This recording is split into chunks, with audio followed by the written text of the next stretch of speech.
I'm Megan Spurline, news editor at The Vedette, the student voice of Illinois State University, and a reporter for WGLT. Welcome to Democracy's Future, a joint project between The Vedette and WGLT News. We hear from the students who will help chart the future of our democracy.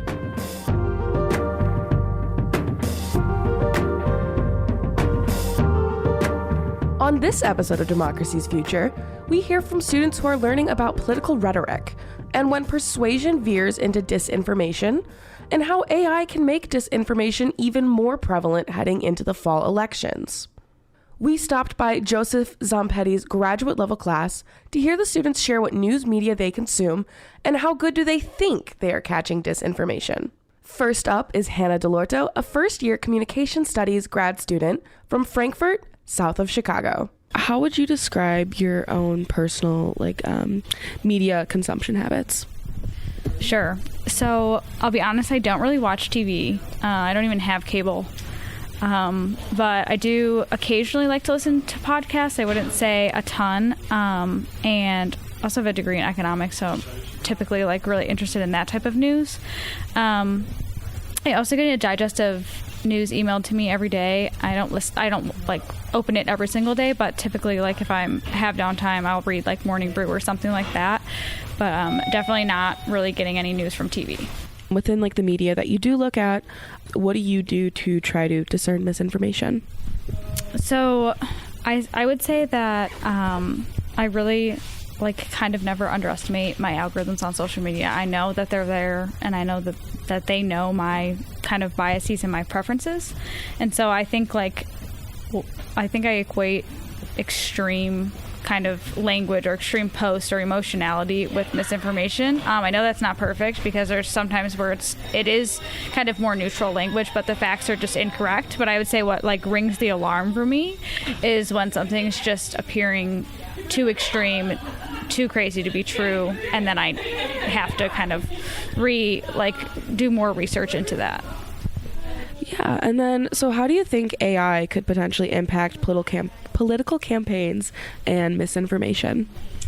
Yeah, so I think this is something that's really been kind of scary when considering international players and deepfakes and everything.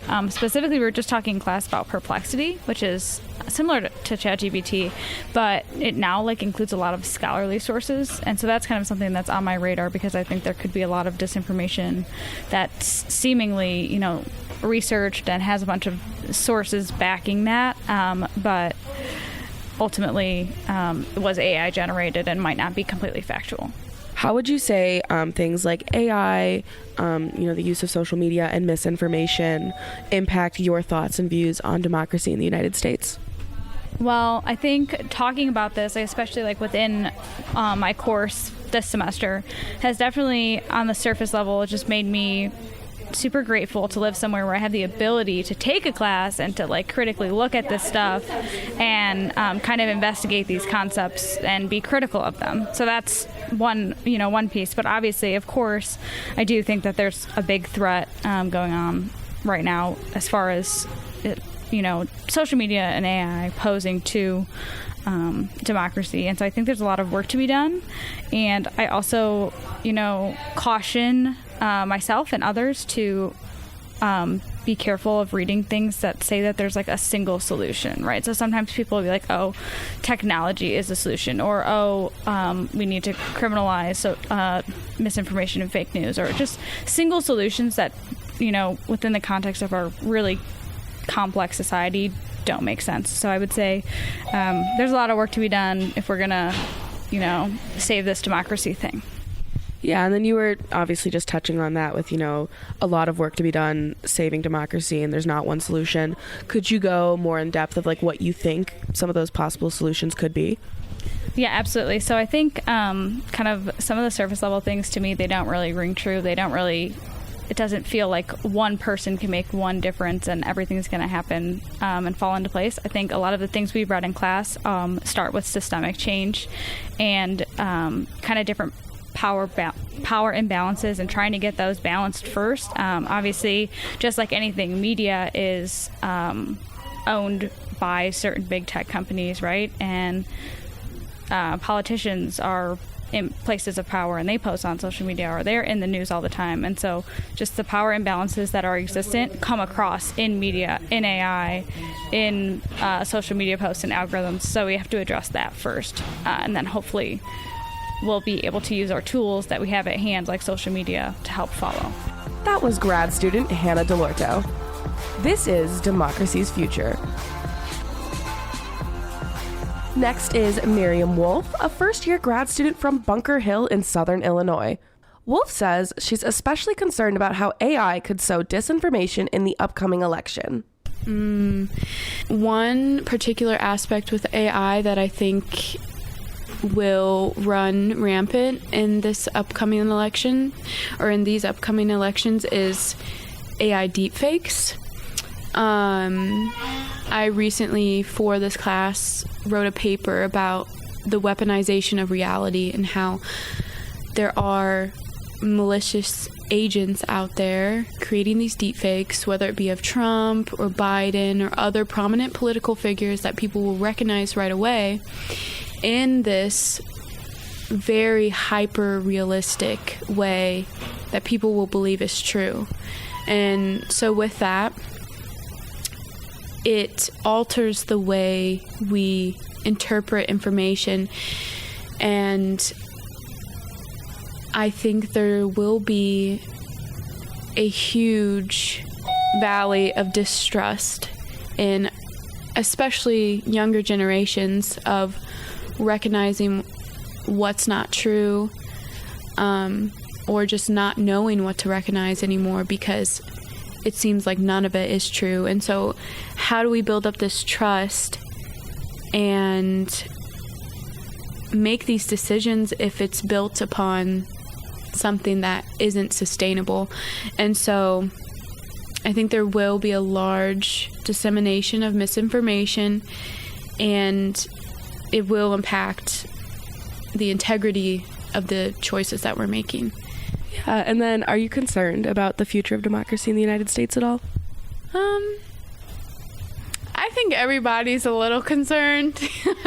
You could ask somebody this decades ago and they would say they are, and I am. I think the way that we learn now is not in a way that we do it for ourselves because we're curious, but we do it as a performance. And so that also impacts the way we make decisions, and including those big decisions of that feed into our democracy. So what role should the media play in protecting democracy? I think in some ways the media can act as the first barrier or the first defense system to filter through what is not truthful or what is bad knowledge, in quotations, what is bad knowledge. But what the media can do is connect with people in a way that an agent like artificial intelligence cannot. And so I think ultimately what people want is to be understood and to be known, and with real people acting behind that media, they have the potential to do that in ways that can't be replicated. And so I think human beings are at the center of it, and they always will be, and that is the role that media will continue to have, and that is within relationship and within interpersonal connections.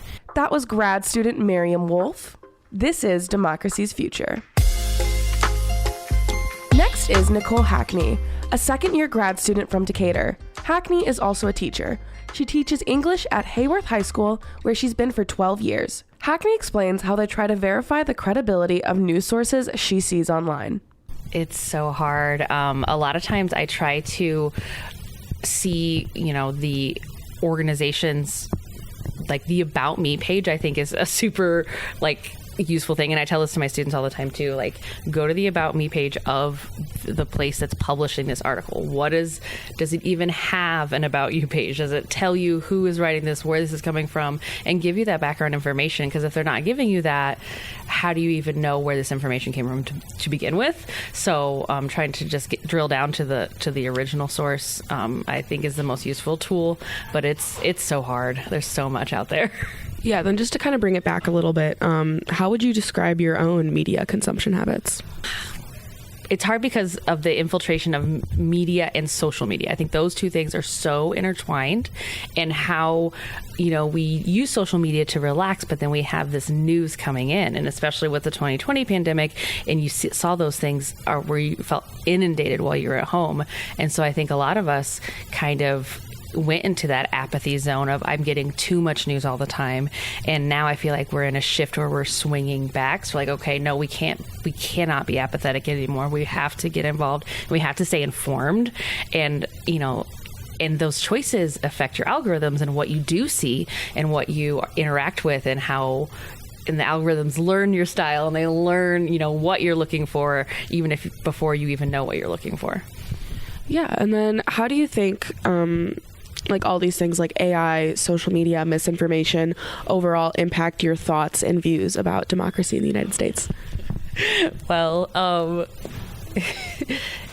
democracy is such a big topic of what we talk about in this class. Like, what is true democracy? And if we have elected officials, but are those elected officials acting in the, for the good of the people? And so when I think about democracy as a whole, and how, the people that we've elected, what are their true ulterior motives, and how do they get to where they are now? And then what is their goal? Like, are they trying to move up the ladder? Are they trying to influence or become popular because of social media? Once again, like, I think a lot of politicians we know their names more than we ever have before. And, that's a new facet of like social media and democracy, is that we're more informed about who our representatives are, and even local politics. We're more informed about those things, but then that also gives a drive for politicians to get big, get famous, get in the news, and get known. More so, I think, than it has been in the past. Almost this celebrity aspect of politics is I think, a new turn that social media has helped us get to. Are you concerned about the future of democracy? Yes, I would definitely have to say a definitive yes, in terms of, if democracy is truly supposed to be what do the people want, and we are supposed to have the power as the people, but is that power real? Like, I think there's just definitely a divide between, we've elected this official, but what's going to come out of it. That was grad student Nicole Hackney.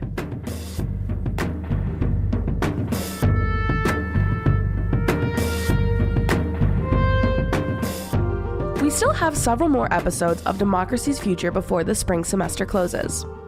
In one episode, we'll hear how students from both major parties want to expand access to voting on campus, and hear about one group that's helping women pursue careers in politics and government. Our thanks to audio producers Ryan Toohey and Ariel Jones, WGLT Digital Content Director Ryan Denham, and WGLT News Director Eric Stock. Please give us your feedback on this series, and let us know if there are certain issues you'd like us to explore. Email us at news@wglt.org. Subscribe to Democracy's Future on the NPR app or wherever you get your podcasts. Until next time, I'm Megan Spurline. Thank you for listening.